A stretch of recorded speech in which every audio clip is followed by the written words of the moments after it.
اگر کبوتری مر جائے نا تو کبوتر پھر بھی اپنے بچوں کو پالتا ہے, اور وہ شادی نہیں کرتا, کسی کبوتری کو قریب نہیں آنے دیتا, وہ نہیں کرتا, وہ پالتا ہے کہ جب تک بڑے ہو کے نکلنے جاتے.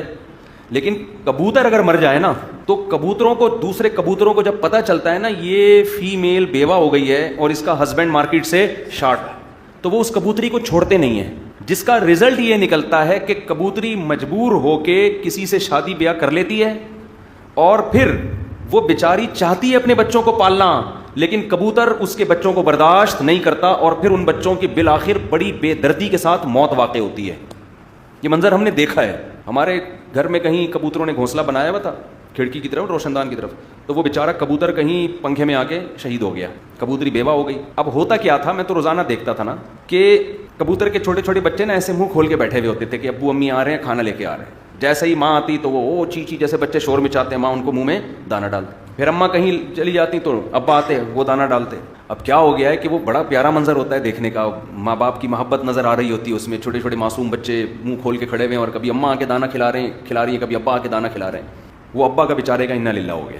اب میں نے وہ منظر دیکھا نا, ایسا منظر کہ آدمی کی آنکھوں سے آنسو نکل آئے. اب وہ بیچارے چوزے جو ہے نا وہ منہ کھول کے کھڑے ہوئے ہیں کہ اماں آئیں گی ہمیں کھانا کھلائیں گی اور ابا آئیں گے ہمیں کھانا, لیکن وہ جو کمبخت سوتیلا باپ تھا وہ بجائے کھانا کھلانے کے ان کو مار رہا ہے ان کو. تو وہ ایک عجیب منظر نا, کیونکہ مسلسل تو ان کی خدمت ہو رہی ہے, وہ بچے بھی حیران ہیں ابھی ہمارے ساتھ ہو کیا رہا ہے. تو میں نے کہا یہ بیچارے تڑپ تڑپ کے مر جائیں گے, یہ سوتیلا کمبخت ان کو نہیں چھوڑے گا. اور مجھے غصہ اس بیوہ پہ بھی آ رہا تھا کہ تو تھوڑا شادی لیٹ کر لیتی یا کوئی شریف کبوتر تلاش کر لیتی جو تیرے بچوں کو بھی پال لیتا. وہ تو جانور ہے نا, انسانوں کو اس پہ قیاس نہیں کیا جا سکتا. تو کوئی شریف بندہ تلاش کر لیتی, نہیں تو تھوڑا ٹھہر جاتی. لیکن شاید ہو سکتا ہے وہ مجبور ہو, باہر کبوتر چھوڑتا ہی نہ ہو اس کو, تو وہ میرا جسم میری مرضی والی سوچ ہوگی اس کی.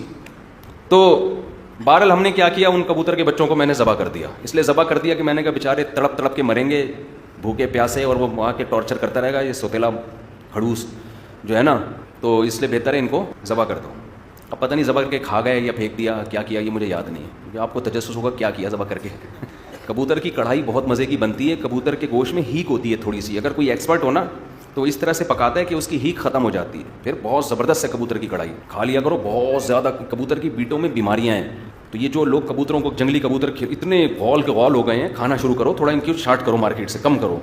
ہر جگہ بیٹیں پھیلا رہے ہیں. دیکھو جانور کی بھی خدمت پر ثواب ملتا ہے, لیکن پہلے کون ہے؟ انسان ہے.